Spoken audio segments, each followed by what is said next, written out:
So welding was really left field. When I was looking into it and why I wanted to pursue it was that it gave me the freedom to go anywhere, and just finally seeing something where he could thrive and that we could thrive together and know that he's going to be okay and that he has a career. I actually met with the head of the department, and she really helped me be comfortable bringing Walter into the program. We just kind of jumped in, and it was a really good experience.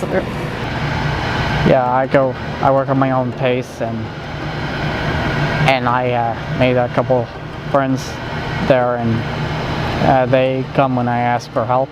He is growing in his career, so he is going to be able to hopefully one day be almost fully independent of me.